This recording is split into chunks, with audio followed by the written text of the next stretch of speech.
Buenas tardes a todos y todas. A nombre del Instituto para el Envejecimiento Digno, la Secretaría de Inclusión y Bienestar Social y de la Fundación Alzheimer México IAP, les damos la más cordial bienvenida al evento Alzheimer Aprende y Actúa 2020. Este tiene el objetivo de orientar y concientizar a pacientes, cuidadores y familiares sobre la enfermedad de Alzheimer y demencias similares. Mi nombre es Alejandra Santiago y estaré a cargo de esta sesión el día de hoy. Les solicitamos que sus dudas o las preguntas que puedan tener las escriban en el chat de Facebook o aquí en Zoom. Vamos a tener una ponencia de 30 minutos y al final daremos 15 minutos para responder preguntas. Iniciamos en esta ocasión con la presencia y el honor de tener aquí a la maestra Sara Torres Castro. Su ponencia se titula Terapias psicosociales en el manejo de conductas difíciles en personas con demencia. Les voy a contar un poco quién es la maestra Sara. La maestra Sara es psicóloga por la Universidad de Guadalajara y maestra en ciencias en el área de sistemas de salud por la Universidad de Aguascalientes. Actualmente, ella es coordinadora de Dementia Friends México e investigadora del Instituto Nacional de Geriatría. Maestra Sara, es un honor tenerla aquí. Bienvenida a Alzheimer Aprende y Actúa. Y bueno, le cedemos la palabra.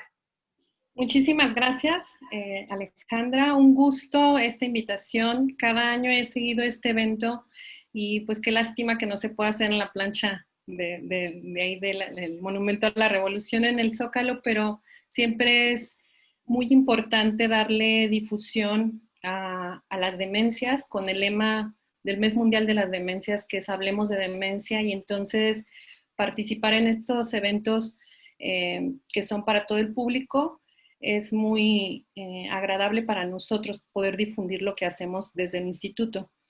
Y bueno, en esta ocasión les voy a hablar de las conductas difíciles. ¿Y qué es esto de las conductas difíciles? Les voy a dar un panorama, aunque sé que se están conectando a las otras ponencias previas a esta y que va a haber muchas que les van a hablar sobre estos datos, pero así de manera rápida les quiero decir que en México la prevalencia de demencia es de 7.4 y 7.3, para área urbana y rural no hay mucha diferencia.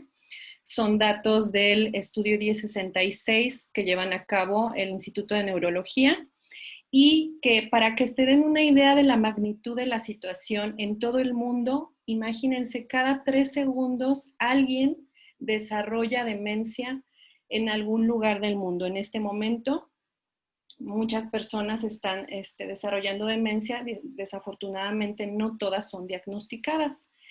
Hay más de 50 millones de personas con demencia en todo el mundo. Se pueden dar una idea de la magnitud, y el gasto en demencias es muy alto, de 1 trillón a 2 trillones de dólares. Ahora bien, ¿cómo detectar que una persona con la que convivo puede tener demencia o se puede estar deteriorando cognitivamente? Pues es muy difícil darnos cuenta. Muchas veces, sobre todo, bueno, no solo en México, en muchos países de Latinoamérica y quizás en todo el mundo, el diagnóstico llega tarde porque no nos damos cuenta qué está pasando con las personas que convivimos hasta que ya llega un momento donde es muy obvio el síntoma. La persona se puede perder, hacer cosas extrañas de la conducta, empezar a hacer cosas que normalmente no acostumbrábamos ver en una persona con la que convivimos diario. Entonces, es muy importante que si no sabes sobre demencias o si nunca has estado cerca de esta enfermedad, hay un cartel que difundió el Instituto de Geriatría, pero que le pertenece la autoría a la Alzheimer Association de Estados Unidos, que es este cartel de los 10 signos para detectar el Alzheimer. Y no solo es hablar de memoria, porque muchas veces pensamos que el concepto de Alzheimer tiene que ver solo con memoria, y no es así. Es muy importante que sí, pues veamos que a lo mejor a la persona se le están olvidando las cosas, pero también tiene que ver con hacer planes o resolver problemas sencillos de la vida cotidiana. Como ir a pagar algún recibo de la luz, del agua, a lo mejor ya no sabe la persona cómo hacerlo, se le dificulta y empiezan los problemas en casa. De por qué no pagaste el agua, por qué no pagaste el gas. Empieza a haber problemas que a lo mejor son de la vida cotidiana, pero que ya empiezan a ser muy constantes. Otro problema son las actividades cotidianas que les resulta cada vez más complicadas, como vestirse, como poder hacer de comer, como poder bañarse, lavar la ropa, etc. La desorientación, que es una de las causas por las que recurren a los médicos porque la persona se pierde. Resulta que siempre va a la misma tienda que está en la esquina o a la siguiente cuadra de la casa o al mercadito que le queda cerca, y resulta que ese día fue a comprar algo que se le pasó a la persona, el azúcar, fue a comprar algo a la tienda y ya no regresó, iba por algo muy rápido y se tarda en regresar a la casa. Entonces, muchas personas cuando salen, que a veces a algunos nos pasa cuando vamos a un Oxxo y salimos a la calle y nos desorientamos, no sabemos dónde dejamos el coche, no sabemos, pero es cuando no conocemos la colonia. Pero una persona que ha vivido toda su vida ahí y va a la tienda y ya no sabe cómo regresar, comienza a haber problemas y lo más importante es que no lo dicen, muchas veces lo callan por muchos años. Después puede tener problemas para leer y comprender imágenes visuales como las personas que manejan y que ya no entienden las flechas, hacia dónde van, los signos como de peatonales.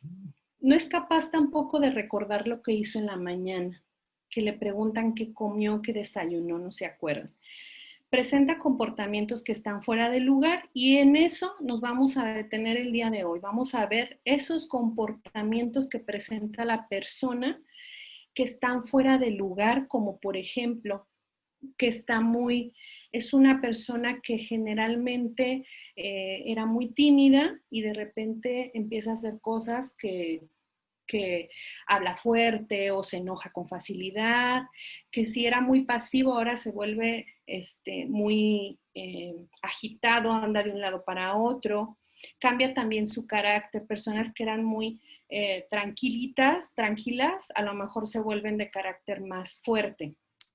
Ahora bien, nosotros podemos detectar esto en casa, pero ¿quién lo puede diagnosticar? A lo mejor algún profesional de la salud puede hacerles unas escalas que son para ver la cognición y que les preguntan muchas veces qué día es hoy, quién es el presidente de México, etcétera. Pero esas escalas solo sirven para detectar que algo anda mal.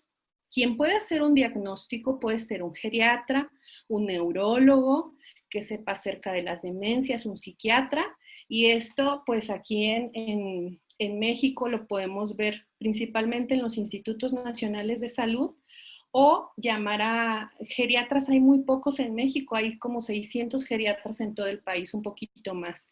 Entonces podemos decirle a nuestro médico familiar para que a lo mejor le haga esa escala de detección y después lo mande a otro nivel. Ahora bien, estas escalas que les digo, a lo mejor muchos profesionales de la salud los conocen, pueden usar la que ustedes quieran, con las que se sientan más cómodos. Está el Mini-Cog, prueba del reloj, Mini-Mental, pero solamente son para tamizaje. Ahora bien, estamos hablando de las conductas difíciles. Muchas personas, sobre todo profesionales de la salud, pueden usar diferentes términos, como los psiquiatras pueden decirles síntomas neuropsiquiátricos. Los psicólogos tal vez puedan usar más síntomas psicológicos y conductuales de las demencias. Algunos estudiosos en el tema y de otros países anglosajones pueden usar el término de síntomas disruptivos, síntomas desafiantes, porque desafían al cuidador, al que está a cargo del cuidado. Pero ¿qué pasa en nuestra vida cotidiana? ¿Qué pasa en este escenario de la vida cotidiana cuando convives con una persona con demencia? empezamos a ver conductas difíciles, que así es como le llama la gente cotidianamente, que es lo que cuesta más trabajo tratar. Desde, pues como vemos aquí, conductas a lo mejor de aislamiento, de depresión, de tristeza, de angustia, de personas que no quieren comer o que comen mucho, problemas con la alimentación, problemas para dormir, personas que en vez de dormir en la noche duermen en el día y todo el día y toda la noche se la pasan caminando como si fuera de día y haciendo todas las actividades como si fuera de día y es de noche. Y luego personas agresivas que se pelean entre sí o que pueden agredir al cuidador, a quien los va a alimentar, quien los va a bañar. Puede haber todo ustedes, yo creo que las personas que conviven con personas con demencia saben perfectamente de lo que les estoy hablando. Y es uno de los principales motivos de medicación de antipsicóticos de las personas con demencia, porque ¿qué pasa en casa? Doctor, es que no duerme, es que mi papá no duerme, es que mi papá me pega cuando lo voy a bañar, por favor, deme algo, y los médicos no quieren dar antipsicóticos. De hecho, según las guías internacionales, lo primero que se debe ofrecer a las personas con demencia son tratamientos no farmacológicos. Desafortunadamente, no hay muchas profesionales que proporcionen estos tratamientos y el médico, aunque sí sabe, no se va a detener porque debe de haber alguien que esté capacitado para hacerlo. El médico no puede hacer todo esto. Entonces, ¿les pueden dar antipsicóticos? Sí se puede, pero se deben de revisar cada 12 semanas. Si se puede antes, cada 6 semanas es mejor. Si en 6 semanas ya se quitó el síntoma, entonces quitamos el antipsicótico porque tiene efectos secundarios. Entonces ahorita lo vamos a ver más adelante. Les quiero mostrar esta grafiquita que es de aquí de México, de la prevalencia de estos síntomas de los que les estoy hablando, que son los delirios, alucinaciones. Los que están en negro, las barritas en negro, son de las personas que tienen demencia, porque estos síntomas se pueden presentar en cualquier persona, que son las barritas blancas, pueden no tener demencia, también se presentan, pero menos frecuente. Si se fijan, la depresión, la agitación, la irritabilidad, las alteraciones del sueño y del apetito son de las más frecuentes aquí en México, en nuestras personas que tienen demencia. Ahora bien, estas conductas pues son cualquier conducta incluyendo la apatía que causa estrés emocional en el cuidador o en otra persona en el ambiente con el que está conviviendo. ¿Cómo pueden ser estas conductas? Pueden ser de forma agresiva y no agresiva. Miren, desde golpear, patear, acaparar, empujar, pellizcar, rasguñar, morder, escupir, jalar el pelo, lanzar objetos, golpear con bastón, enterrar cubiertos, decir groserías, gritar estrepitosamente, insinuaciones o aproximaciones verbales y físicas, sexuales. Pues, ¿quién va a querer cuidar a una persona que es así, verdad? Y salen corriendo los cuidadores. Bueno, no. Quienes tienen paciencia y tienen las habilidades van a poder con esto. Y van a saber que no es personal, que es parte de las conductas difíciles de la persona que tiene demencia. La forma no agresiva, pero que también muchas veces son molestas, son hacer ruido repetitivo, como con una pluma está golpeando la mesa, con el pie, hacer ruidos extraños con la boca, muchas veces todo el día están haciendo un ruido. Preguntar repetidamente, comer y beber excesivo, inapropiadamente, sobreactividad, mucha actividad, untarse cosas. Había una persona que yo conocí que se untaba todas las pomadas que había en la casa y tenía dinero el señor. Entonces se acababan las pomadas y se iba a la farmacia y compraba más pomada. Y siempre se estaba untando todo, pues es peligroso. Seguir a otros, exponer partes del cuerpo inapropiadamente, masturbarse en áreas públicas, orinarse en áreas públicas, tomar objetos ajenos, esconder, guardar objetos, caerse intencionalmente. Estos temas son los motivos más usuales para consulta con los médicos, ¿no? Así de, ya, por favor, haga algo para que se le quite esto. Y bueno, metemos en aprietos a los médicos también. Miren, hay muchos estudios de intervención, no en México, internacionalmente, que hablan sobre intervenciones psicosociales, o sea, no farmacológicas, para tratar estos síntomas, porque en otros países está prohibidísimo dar medicamentos si antes no se aseguran de haber dado una terapia no farmacológica. Estos estudios, nosotros en México quisimos replicar el inglés, el estudio inglés, le hicimos unas adaptaciones, hicimos este estudio y se llevó a cabo en algunas instituciones de aquí de la Ciudad de México. ¿De qué se trata? Usamos la atención centrada en la persona y 3 intervenciones o abordajes psicosociales.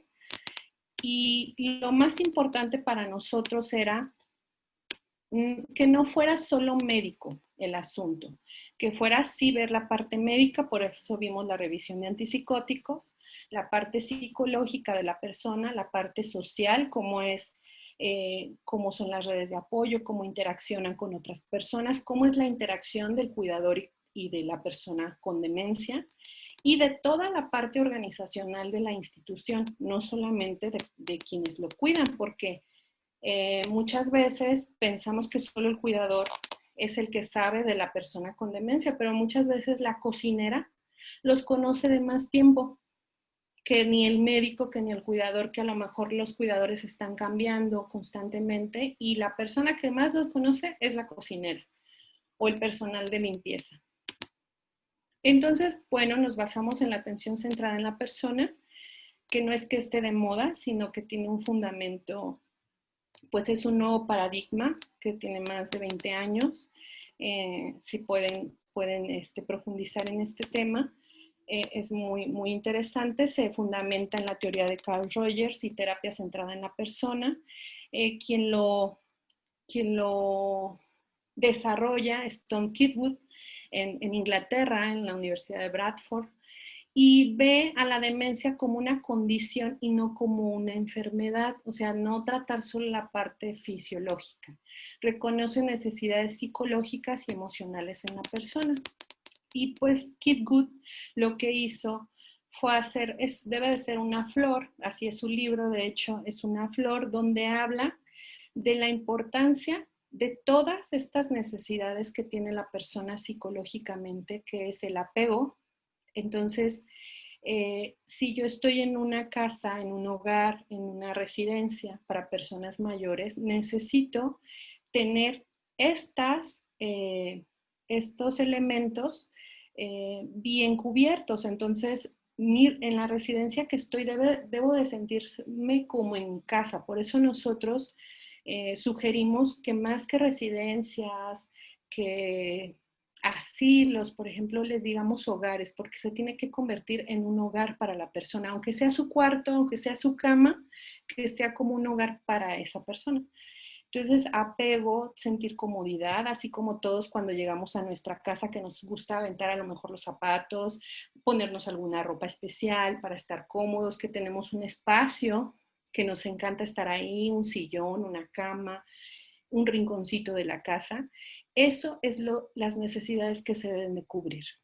Tener comodidad, identidad, que sea lo que a mí me gusta, que me ocupe en actividades que a mí me gustan, que me hacen sentir bien, tener inclusión con los demás miembros de la familia, que yo me sienta incluido, o los demás miembros de la residencia. Y aunque muy pocos profesionales de la salud hablan del término amor, para Kitwood es el centro de todo el fundamento, la dignidad humana.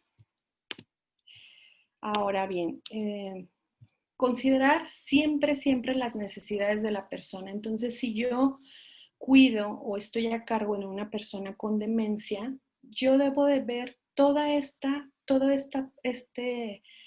parte, lo emocional, lo social, la creatividad, la parte intelectual, espiritual, ocupacional, física. Y para eso hay una serie de herramientas que podemos utilizar para yo acercarme a esta persona. Ahorita les voy a hablar de una herramienta muy fácil de hacer, que me acerca a la persona que estoy cuidando? ¿Cómo voy a interactuar con una persona que no conozco? Y por ejemplo, siempre es muy, para todos es muy fácil que les ponga de ejemplo cuando tienen una relación nueva, una relación de pareja, cuando se enamoran, cuando empieza el enamoramiento. ¿Qué hacemos cuando nos enamoramos o empezamos una relación?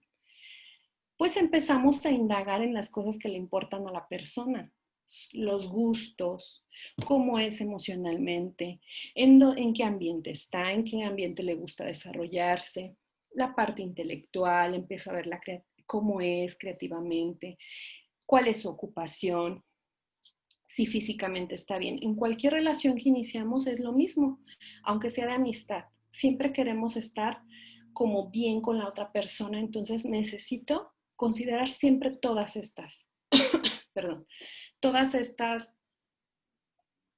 estos elementos. Y bueno, vamos a pasar. ¿Qué se necesita para brindar atención centrada en la persona? Yo creo que este fundamento de la atención centrada en la persona, quien tenga la oportunidad de certificarse, de hacer un estudio profundo de la atención centrada en la persona, yo creo que son las bases para que hagas cualquier atención, cualquier terapia psicosocial. Primero, debes de tener habilidades para escuchar y entender.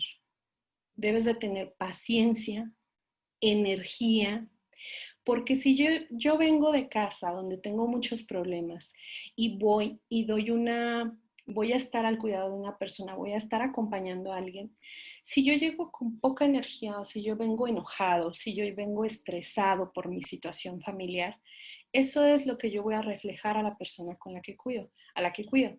Y desafortunadamente o afortunadamente las personas perciben mucho cómo nos sentimos y entonces es como un reflejo. La persona que cuida también tiene sus síntomas conductuales, no solo la que tiene demencia, y es un reflejo. Otra cosa, motivación. Yo sé que muchas personas tenemos la necesidad de hacer esta actividad, de cuidar, porque a lo mejor pensamos que era lo más fácil. Ah, pues no me piden estudios. Ah, pues no tengo trabajo y mi vecina me pidió que le ayude a cuidar a su papá. Entonces lo hago pensando que no necesito capacitarme y que no necesito nada. Pero la verdad es que sí se necesita tener vocación de cuidado y lo primero que yo pregunto es, ¿realmente te gusta cuidar? ¿Realmente esto es lo que querías hacer? Si no, no es para ti porque podemos caer en otro tema importante que es el maltrato en adultos mayores. Entonces, seguimos adelante. Esto es otra parte fundamental cuando queremos atender. Debemos de saber todas las expresiones, conocerlas bien de la cara. Porque una persona que ya no se puede comunicar que tiene demencia, debes de saber ver cuál es su expresión real para saber si está enojado o está triste, porque se pueden parecer, pero no son iguales. Entonces hay que ser muy observadores con sus caras. Bueno, cuando estamos en taller los pongo a que hagan las caras a ver si es cierto, porque luego las hacen igualitas. Y bueno, esta parte me gusta muchísimo explicar esta imagen. Ustedes conocen los icebergs porque vieron la película de Titanic, casi estoy segura. Entonces ya ven que choca con el iceberg, pero ellos lo único que ven es esta parte de arriba, ven un piquito de hielo, pero no ven toda la parte de abajo y el barco choca. ¿Qué pasa en las conductas? La persona que tiene una conducta difícil, lo que nos va a mostrar es la conducta. Nosotros vamos a ver a una persona irritada, deprimida, enojada, que nos grita, que nos manotea, pero no vemos qué hay debajo. Y abajo están las creencias y las emociones de la persona. Están las percepciones de lo que está pasando en su entorno. Está su personalidad, está su salud mental, cómo se encuentra en ese momento, su estado físico, cambios metabólicos, etcétera. Entonces, bueno, y aparte tenemos afuera el medio ambiente, el entorno físico y social y el cuidador. Entonces, un día yo llego a la casa a cuidar a una persona Y resulta que ese día está súper enojado, no me deja hacer nada, no me deja cambiarlo, no me deja darle de comer. ¿Qué tengo que observar yo? Todo. Antes de hacer algo, debo de ver, a ver, ¿comió bien? La parte física, ¿no traerá una infección de vías urinarias? ¿Estará con dolor de cabeza? ¿Qué comió? Primero hay que descartar toda la parte física que trae, qué tal que tiene la temperatura alta, le duele la cabeza. Tenemos que descartar lo físico, llamar al médico. Si algo está pasando, hacerle análisis para ver si no tiene una infección de vías urinarias. Porque, a ver, ¿ustedes qué hacen cuando tienen una infección? Pues se rascan, les duele, les arde. ¿Y ellos qué hacen? Pues se rascan, les duele, les arde y no pueden decir que algo les pica, ¿no? Que algo les arde, que algo les duele.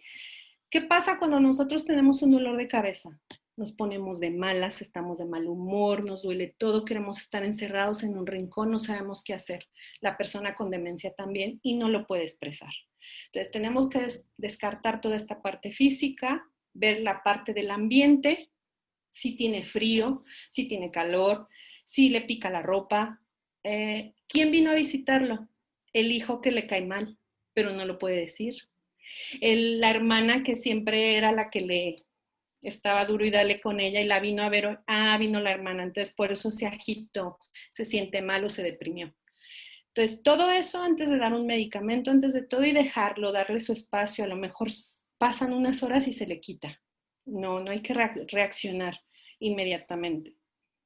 Bueno, pues esto es toda la comunicación. Tenemos que observar todo lo que ya les dije, las infecciones urinarias, la frustración, el entorno, si tiene miedo. Y todo eso se gana con la observación. ¿Qué tratamientos se pueden dar que no sean farmacológicos?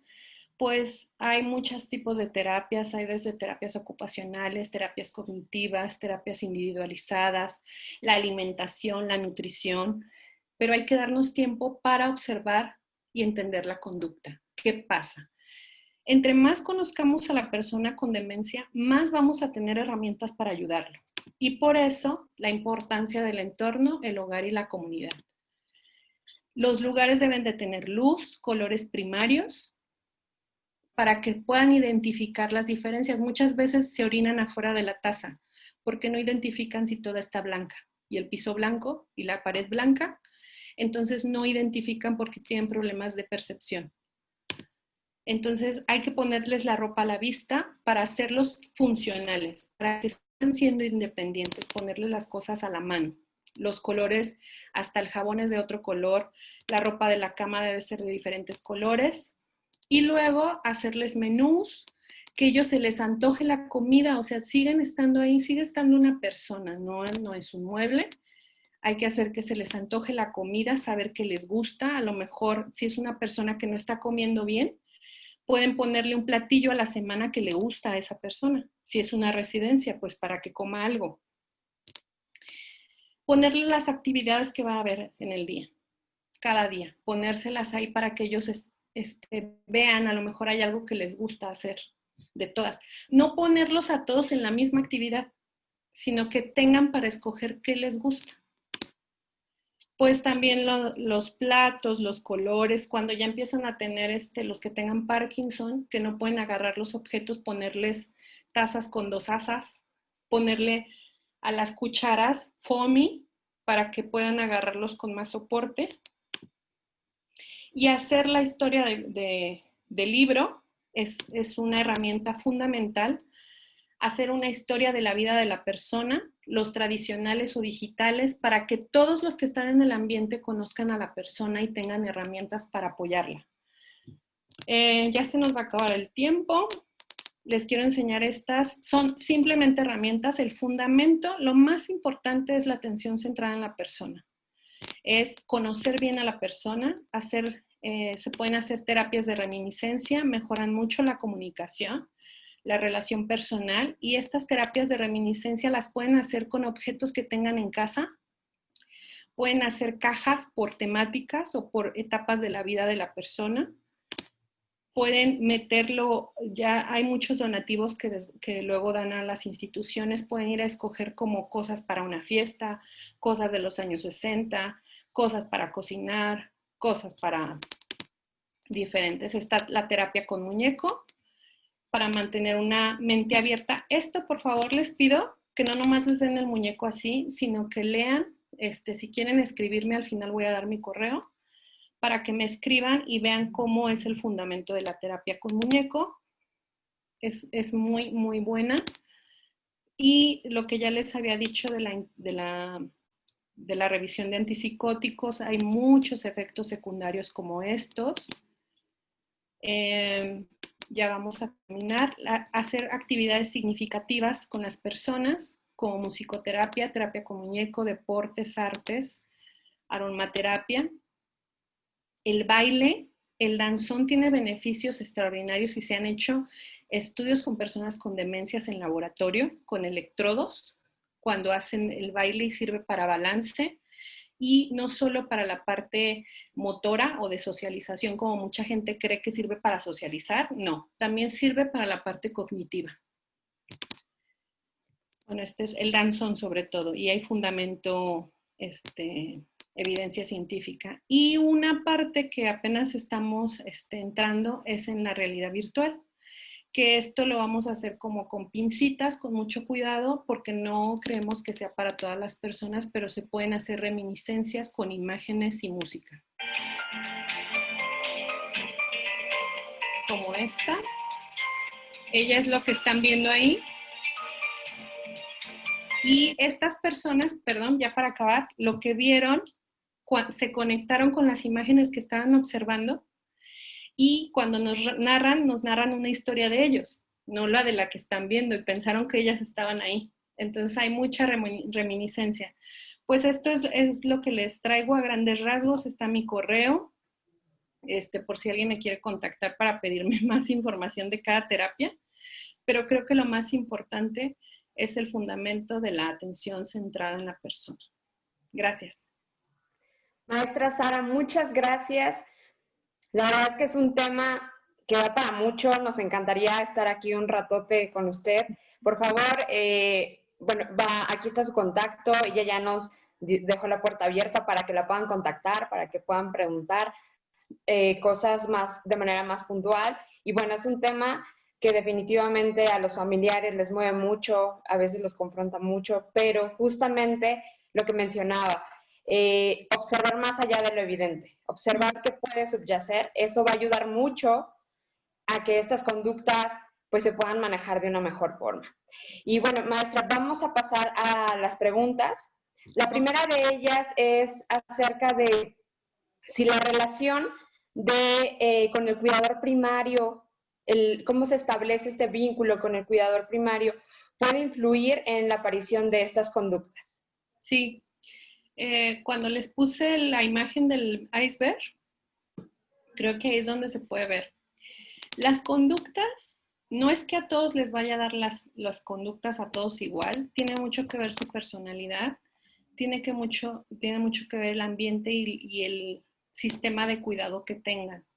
Si la familia está más o menos organizada, si tienen cuidadores, si no los tienen, si se dedica a una sola persona a cuidarlo, eso es muy bueno porque luego los cambios les generan mucha ansiedad porque no saben qué está pasando. O sea, le cambiaste de cuidador a la semana, ya no es el mismo, entonces tiene que empezar de nuevo la persona a conectarse. Ahora, el vínculo, ¿cómo se genera?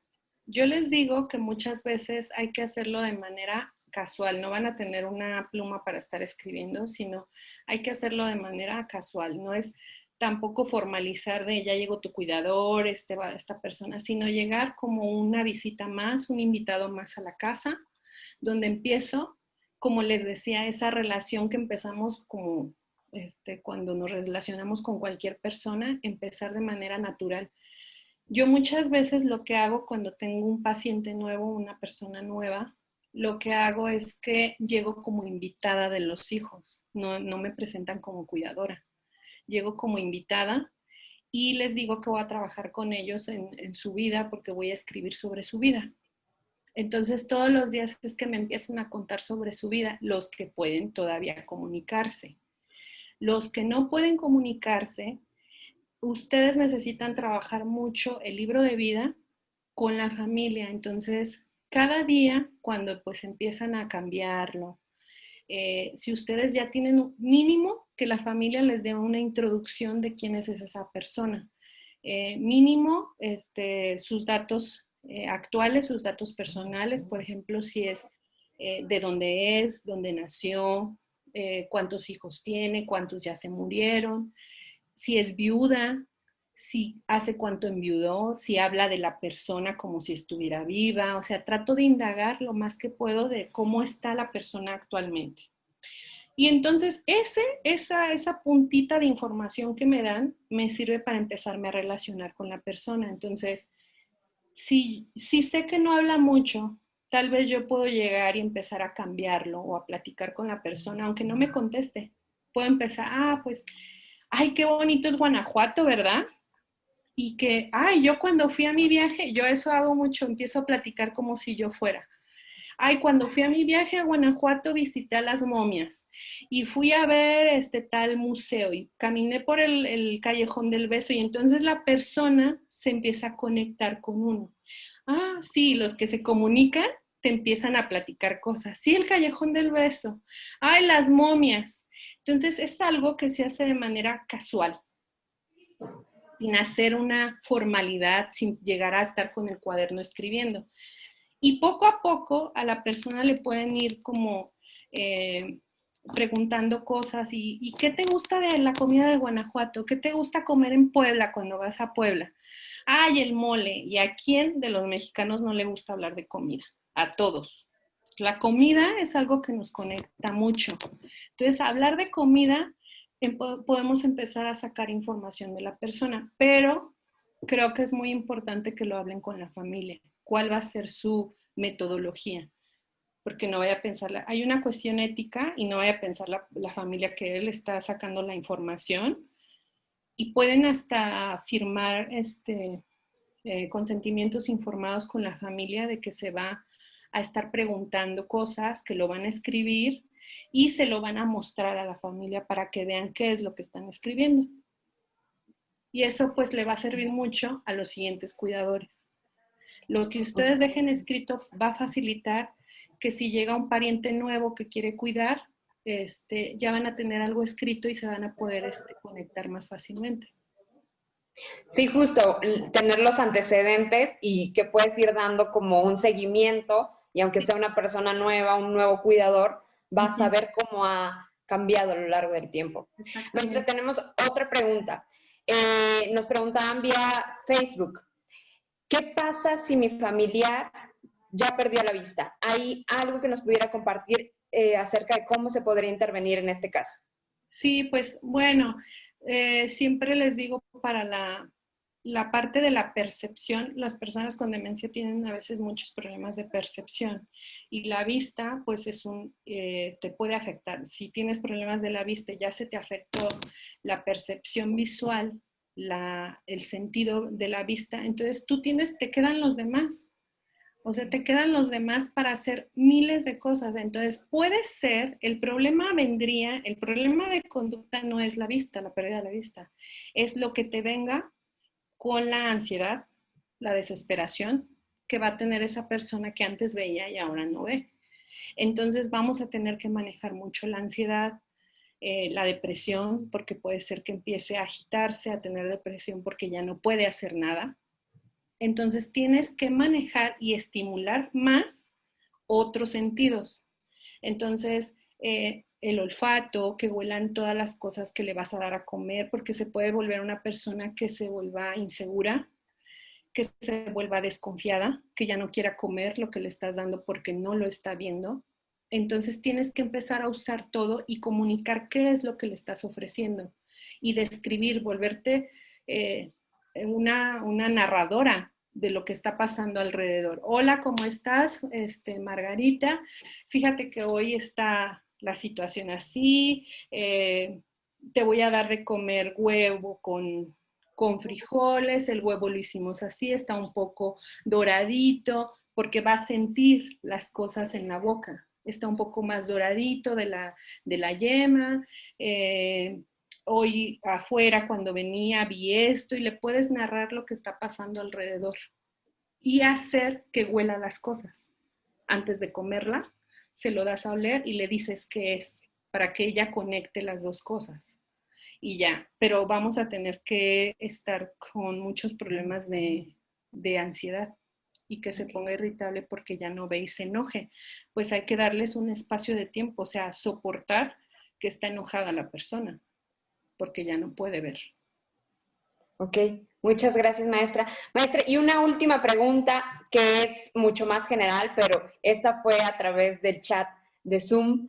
¿Cómo puedo saber si pudiera padecer demencia, algún tipo de demencia y específicamente demencia tipo Alzheimer? ¿Cómo puede? Bueno, a ver, ¿se acuerdan de la diapositiva donde les dije del cartel, de que hay un cartel?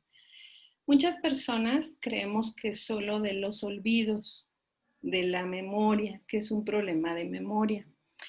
Y en la casa lo que pasa muchas veces es que tenemos una abuelita que nos cuenta la historia de su niñez y que siempre se está acordando de temas de cuando estaba niña, de cuando conoció a su esposo.